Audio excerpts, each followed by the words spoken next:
Hi guys.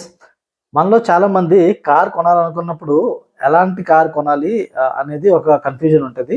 ఒకసారి car ఇది అని ఫిక్స్ అయిపోయాక ఇంకా నెక్స్ట్ కన్‌ఫ్యూజన్ అసలు స్టార్ట్ అవుద్ది. ఎందుకంటే ఏ వేరియంట్ కొనాలి అనేది ఇంకా బిగ్గర్ కన్‌ఫ్యూజన్ అనమాట. ఎందుకంటే ఈ వేరియంట్ అందులోనే డబ్బులు గేమ్ ఉంటది కదా! ప్రతి వేరియంట్‌కి లక్షలు లక్షలు ఎగిరిపోతా ఉంటాయి. మనం కొన్నిసార్లు ఆ ఫీచర్స్ కూడా కొనుక్కుంటాము. మనకు అవసరం ఉన్నవా లేకపోయినా సరే ఒక ఫీచర్ కోసం ఒక వేరియంట్ ఎక్స్‌ట్రా తీసుకొని కొనుక్కుంటూ ఉంటాం. సో, ఈ వీడియోలో మనకి మోస్ట్ ఎసెన్షియల్‌గా కావాల్సిన ఫీచర్స్ ఏమనేది ఈ వీడియోలో మీకు నేను చెప్తాను.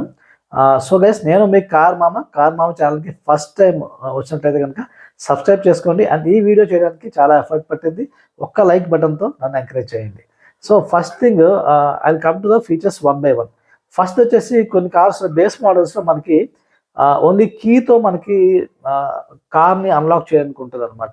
డోర్ మీద కీ పెట్టి అన్‌లాక్ చేయాల్సొస్తది. అలా కాకుండా central remote locking with flip key ఇస్తున్నారిప్పుడు. అంటే రిమోట్ ఉంటది, కీ కూడా ఉంటది. సో, ఇది ఒక important feature and I think the most essential feature. ఇది ఉండాల్సిందే. సో, ఈ లిస్ట్‌లో మొత్తం ఒక 10 ఫీచర్స్ అయితే ఉన్నాయి. మొత్తం చెప్తాను. దాంతో పాటు లాంగ్ డ్రైవ్‌కెళ్ళే వాళ్ళు వాళ్ళకి ఇంపార్టెంట్ ఫీచర్స్ కూడా చెప్తాను.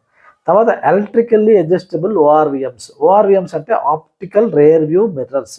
అంటే మనం సైడ్ చూస్తూ ఉంటాం కదా! బ్యాక్ ఎవరైనా వస్తున్నారో లేదో చూడడానికి ఆ మిర్రర్స్ ఉంటాయి కదా! అవి లోపల నుంచి డ్రైవర్ సీట్ పక్కనే చిన్న నాబ్ లాగా ఉంటది. ఆ నాబ్‌ని తిప్పితే మనకి ఆ మిర్రర్స్ అడ్జస్ట్ అయిపోతూ ఉంటాయి. సో, అది అది ఎసెన్షియల్ ఫీచర్. ఎందుకంటే సేఫ్టీ ఫీచర్ కూడా కాబట్టి నేను దాన్ని మనకి మస్ట్ హావ్ ఫీచర్స్‌లో పెట్టాను. తర్వాత బాడీ కలర్డ్ ఓఆర్‌వీఎమ్స్. ఈ సైడ్ మిర్రర్స్ కొన్నిసార్లు బ్లాక్ కలర్‌వి ఇస్తారు. చూడడానికి ఎబ్బెట్టుగా ఉంటాయి. బాగోవు. So, at least body coloured ORVMs, body coloured side mirrors అయితే గ్యారంటీగా ఉండాలనేది నా ఒపీనియన్. తర్వాత body coloured outdoor handle. Doors తాలూకా హ్యాండిల్స్ కొన్నిట్లో బాడీ కలర్ ఇవ్వకుండా బ్లాక్ కలర్ ఇస్తారు బేసిక్ మోడల్స్‌లో. సో, బాడీ కలర్ ఉండకుండా సారీ బ్లాక్ కలర్ కాకుండా బాడీ కలర్ ఉండేవి తీసుకోవడం అనేది ఇంపార్టెంట్ ఫీచర్. తర్వాత ఇన్ఫోటైన్‌మెంట్ స్క్రీన్ విత్ స్పీకర్స్. అంటే మనకి ఇన్ఫోటైన్‌మెంట్ ఇస్తే తర్వాత మ్యూజిక్ కూడా ప్లే అవుతూ ఉంటది కదా! ఆ ఇన్ఫోటైన్‌మెంట్ స్క్రీన్ అనేది ఇప్పుడు ప్రస్తుతం అయితే we need to have it. ఇప్పుడు ఇన్ఫోటైన్‌మెంట్ స్క్రీన్ లేకుండా తీసుకోవడం కరెక్ట్ కాదని నా ఉద్దేశం. చాలామంది ఏం చేస్తారంటే దీన్ని బయట నుంచి ఫిట్ చేయించుకుందామని చూస్తారు. సో, అది అవాయిడ్ చేయడం మంచిది. ఎస్పెషల్లీ ఎలక్ట్రికల్ అండ్ ఎలక్ట్రానిక్స్ ఏవైతే ఉన్నాయో అవి మీరు కార్ షోరూమ్‌లో కాకుండా బయట చేపించుకుంటే వారంటీ వాయిడ్ అయ్యే అవకాశం ఉంటది. సో, ఒకవేళ ఏమన్నా చేయించినా మీరు అదన్నీ మైండ్‌లో పెట్టుకొని అన్నీ చూసి కండిషన్స్ చూసి అప్పుడు చేపించుకోవాలి. కానీ నా సజెషన్ అయితే మోస్ట్‌లీ ఈ స్పీకర్స్ గానీ, ఎలక్ట్రానిక్స్, ఎల్ఈడీ లైట్స్ ఇవన్నీ ఉంటాయి కదా! ఇవి మోస్ట్‌లీ కార్ డీలర్ నుంచి చేయించుకోవడానికి ట్రై చేయండి. లేకపోతే వారంటీ వాయిడ్ అయ్యే అవకాశం ఉంది మనకి. తర్వాత driver seat height adjustment. So, చాలా దాంట్లో డ్రైవర్ సీట్ హైట్ అడ్జస్ట్‌మెంట్ ఇవ్వట్లే. నా ఉద్దేశంలో అయితే ఇది బేస్ మోడల్ నుంచి ఇవ్వాలి. ఎందుకంటే డ్రైవర్ కావాల్సిన హైట్‌కి ఆ సీట్ అడ్జస్ట్ చేసుకునే కంఫర్ట్ అయితే గ్యారంటీగా ఉండాలి. కానీ కొన్ని కంపెనీస్ బేస్ మోడల్‌లో ఇవ్వట్లేదు. ఆహ్, కానీ మనం ఏం ఎన్‌ష్యూర్ చేసుకోవాలంటే ఈ డ్రైవర్ సీట్ హైట్ అడ్జస్ట్‌మెంట్ ఉండేలా మనం చూసుకోవాలి. తర్వాత ఫీచర్ వచ్చేసి rare AC events. Rare AC events ఎందుకు ఇంపార్టెంట్ అనంటే ఆహ్, మన మన మన సాధారణంగా రేర్ సీట్‌లో ఎవరు కూర్చుంటారో మన పిల్లలు లేకపోతే మన వైఫ్, మన ఫ్యామిలీ మెంబర్స్ కూర్చుంటారు. సో, వాళ్ళు చల్లగా ఉంటేనే కదా మనం కూడా కూల్‌గా ఉండగలుగుతాం. అందుకు రేర్ ఏసీ ఈవెంట్స్ కూడా నేనైతే ఇంపార్టెంట్ ఫీచర్, మస్ట్ హావ్ ఫీచర్‌గా నేను పెట్టుకున్నాను. తర్వాత ఆండ్రాయిడ్ ఆటో, యాపిల్ కార్‌ప్లే ఇదెందుకు అవసరము అని అనుకుంటారు కదా! అంటే ఇన్ఫోటైన్‌మెంట్ స్క్రీన్ ఉంది కదండీ! మళ్ళీ ఇదెందుకు అనుకోవచ్చు. కానీ ఇన్ఫోటైన్‌మెంట్ స్క్రీన్‌లో ఈ ఆండ్రాయిడ్ ఆటో కనెక్ట్ చేసే అవకాశం లేకపోతే గనక మీకు గూగుల్ మ్యాప్స్ అవి పెట్టుకోవడానికి అవ్వదు. మళ్ళీ అప్పుడు ఫోన్ స్టాండ్‌లో పెట్టుకొని మళ్ళీ ఫోన్‌ని దానికోసం ఎంగేజ్ చేయాల్సి ఉంటది. దాని బదులు సింపుల్‌గా మీరు ఆండ్రాయిడ్ ఆటో ఫంక్షనాలిటీ ఉంటే గనక మీ గూగుల్ మ్యాప్స్ మీ ఫోన్ నుంచి సింక్ చేసుకొని ఇందులో మీ మీ ఇన్ఫోటైన్‌మెంట్ స్క్రీన్‌లో డిస్‌ప్లే అయిపోతుంటదనమాట. సో, అది కూడా మస్ట్ హావ్ ఫీచర్‌గా నేను తీసుకున్నాను. తర్వాత రేర్ పార్కింగ్ సెన్సర్స్. ఎందుకంటే బ్యాక్ సైడ్ పార్కింగ్ చేస్తున్నప్పుడు వెనక్కి చూస్తూ అలా మెడ పట్టేసే టైప్‌లోగా కష్టాలు పడే బదులు రేర్ పార్కింగ్ సెన్సర్స్ ఉంటే మన జాబ్ ఈజీ అవుతుంది. ఈరోజు రేపు మనం చాలా ప్లేసుల్లో సిటీస్‌లో, మెట్రో సిటీస్‌లో ఉంటున్నాము. పార్కింగ్ చేయడానికి చాలా టఫ్ పొజిషన్స్ ఉంటున్నాయి. అలాంటి రేర్ పార్కింగ్ సెన్సర్స్ ఉంటే మన బంపర్ అనవసరంగా తగలకుండా దేనికి గుద్దుకోకుండా ఉంటది. సో, రేర్ పార్కింగ్ సెన్సర్స్ కూడా ఇంపార్టెంట్ ఫీచర్‌గా నేను పెట్టాను. తర్వాత dual air bags. Air bags కూడా ఉండడం ఇంపార్టెంటు. అంటే కంపెనీ కార్ తాలూకా 5 స్టార్ రేటింగ్ ఉన్నా లేకపోయినా ఎయిర్ బ్యాగ్స్ ఉండేలా చూసుకోమని నేను సజెస్ట్ చేస్తున్నాను. తర్వాత షార్క్ ఫిన్ యాంటీనా.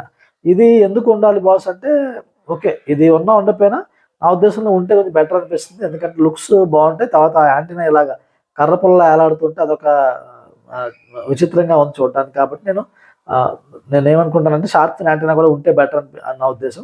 ఇది ఒకటి ఆప్షనల్ థింగ్. మీకు ఓకే ఇది లేకపోయినా పర్లేదు అనుకుంటే you can do without it, అది చూసుకోండి. సో ఇవి ఈ 10 ఫీచర్స్ నా ఉద్దేశంలో దే ఆర్ ఎసెన్షియల్ ఫీచర్స్. ఈ 10 ఫీచర్స్ మీరు ఉన్నాయో లేదో మీరు చూసుకున్నారనుకోండి, ఈ 10 ఫీచర్స్ ఉన్న వాటిని చూసుకొని వాల్యూ ఫర్ మనీ వేరియంట్ని చూస్ చేసుకోండి. మొత్తం అన్ని ఫీచర్స్కి వెళ్ళకండి. ఇవైతే వాల్యూ ఫర్ మనీ కాదు, ఇవైతే ఎసెన్షియల్ ఫీచర్స్గా నేను ఫీల్ అవుతాను. ఈ ఫీచర్స్ అయితే గ్యారంటీగా ఉండాలి అని చూసుకొని మీరు ఏం చేస్తారు, వేరియంట్స్ చెక్ చేయండి. ఒకవేళ ఏదైనా వేరియంట్స్లో మీకు అన్ని ఫీచర్స్ దొరకట్లేదు, 1-2 ఫీచర్స్ మిస్ అవుతున్నాయి అనుకోండి, ఇప్పుడు నేను చెప్పిన మొత్తం లిస్ట్లో నుంచి ఏం చేస్తారంటే ఆ ఒక ఫీచరు వాడు డీలరు కార్ యాక్సరీగా మనకి ఇస్తాడా? ఒక యాక్సరీగా మనకి ఇస్తానంటే మాత్రం మీరు అది జస్ట్ ఆ యాక్సరీ వేయించుకోండి. నెక్స్ట్ వేరియంట్కి వెళ్ళే బదులు, నెక్స్ట్ వేరియంట్ 50,000 60,000 ఖర్చు పెట్టి వెళ్ళే బదులు ఆ యాక్సరీ 20,000కు 15,000కి వస్తుంటే ఒక యాక్సరీ వేయించుకోండి. సో నా ఉద్దేశం అయితే అలాగా. సో ఈ ఫీచర్స్ అన్నింటినీ మీకు లిస్ట్, మీకు లింక్ దొరుకుతుంది. మన కింద వాట్సాప్ ఛానల్ ఉంది, అందులో మీకు లింక్ దొరుకుతుంది. ఈ ఫీచర్స్ అన్నీ కూడా మీకు పీడిఎఫ్ ఫార్మాట్లో మీరు డౌన్లోడ్ చేసుకోవచ్చు అనమాట. తర్వాత లాంగ్ డ్రైవ్కి వెళ్ళే వాళ్ళు ఇంకా కొన్ని ఎక్స్ట్రా ఫీచర్స్ అయితే, ఎక్కువ లాంగ్ డ్రైవ్కి వెళ్తున్న వాళ్ళకి నా ఉద్దేశంలో ఈ ఫీచర్స్ ఉంటే బాగుంటుంది నా ఒపీనియన్. ఒకటి వచ్చేసి డ్రైవర్ ఆర్మ్రెస్ట్. డ్రైవర్ ఎక్కువ డ్రైవ్ చేస్తూ ఉంటే కొంచెం అలసిపోయిన ఫీలింగ్ ఉంటుంది కాబట్టి ఆర్మ్రెస్ట్, చేతులు పెట్టుకోవడానికి ఆర్మ్రెస్ట్ ఉంటే బాగుంటుంది, డ్రైవర్ ఆర్మ్రెస్ట్. తర్వాత రేర్ సీట్ ఆర్మ్రెస్ట్ కూడా, ఎందుకంటే వెనకాల కూర్చొని కూడా కంఫర్టబుల్గా ఉండాలి కాబట్టి రేర్ సీట్ ఆర్మ్రెస్ట్ అనేది కూడా ఇంపార్టెంట్ ఫీచర్. తర్వాత క్రూజ్ కంట్రోల్. లాంగ్ డ్రైవ్స్ ఎక్కువ వెళ్తున్నారు కాబట్టి క్రూజ్ కంట్రోల్ అంటే మీకు స్పీడు, అది ఆ బటన్ నొక్కితే కంటిన్యూస్గా 80 స్పీడ్లో కార్ నడుస్తూ ఉంటుంది. మీకు యాక్సిలేటర్ తొక్కాల్సిన అవసరం లేదు, మీ కాళ్ళు ఫ్రీ అయిపోతాయి అనమాట. సో అది క్రూజ్ కంట్రోల్. ఆ క్రూజ్ కంట్రోల్ ఫీచర్ కూడా మీకు లాంగ్ డ్రైవ్కి వెళ్ళే వాళ్ళకి యూజ్ అవుతుంది. తర్వాత ఫాగ్ ల్యాంప్స్ వీలైతే వేయించుకోవచ్చు. అంటే ఎస్పెషల్లీ నైట్ జర్నీస్ కూడా చేస్తున్నారు అనుకుంటే ఫాగ్ ల్యాంప్స్ కూడా ఒక ఎసెన్షియల్ ఫీచరే. తర్వాత రేర్ విండో వైపర్ కూడా బ్యాక్ సీట్ వెనక విండో ఉంటుంది కదా, దాని వైపర్ కూడా మనకి లాంగ్ డ్రైవ్ వెళ్తున్న వాళ్ళకైతే ఇది కూడా ఎసెన్షియల్ ఫీచర్గా నేను లిస్ట్ చేస్తున్నాను అనమాట. సో ఇవ్వండి మొత్తం ఏవైతే ఇంపార్టెంట్ ఫీచర్స్ గ్యారంటీగా ఉండాలి అనే ఫీచర్స్ని మాత్రం నేను లిస్ట్ చేశాను. సో మీరు వాల్యూ ఫర్ మనీ వేరియంట్ చూస్ చేసుకోవడానికి ఈ ఫీచర్స్ని చూసి, ఈ ఫీచర్స్ వెళ్ళి మీరు కంపేర్ చేసుకోండి ఏ వేరియంట్లో దొరుకుతాయి అనేది. మీరు ఏ కార్ కొనాలనుకున్నా మీకు చూసుకొని దాన్ని బట్టి మీరు డెసిషన్ తీసుకోండి. So thank you for watching till the end. మీకు నేను షేర్ చేసి నచ్చి ఉంటే కనుక లైక్ చేయండి, అండ్ ఇంతవరకు ఛానల్ సబ్స్క్రైబ్ చేసుకున్నట్లయితే కనుక సబ్స్క్రైబ్ చేసుకోండి. Thank you very much. And మన ఛానల్లో ఇలాంటి వీడియోస్ చాలా important and useful information videos చాలా షేర్ చేసాం. అందులో ఎలక్ట్రిక్ కార్ కొనాలా, పెట్రోల్ కార్ కొనాలా అనే కన్ఫ్యూజన్ ఉన్న వాళ్ళకి ఒక వీడియో ఉంది. తర్వాత ఇప్పుడు Tata Punch best selling car ఎలాగైంది దాని మీద చేశాను. సో ఏ వీడియో అయినా సరే మీరు చూడొచ్చు. ఇంకా మీ కార్స్కి కావాల్సిన కొత్త కారు మీరు కొనుంటే దానికి కావాల్సిన యాక్సరీస్ ఏం ఇంపార్టెంట్ యాక్సరీస్ ఉంటాయి అది కూడా వీడియో చేశాను. అదైనా సరే మీరు ఛానల్లోకి వెళ్ళి చూడొచ్చు. Thank you very much.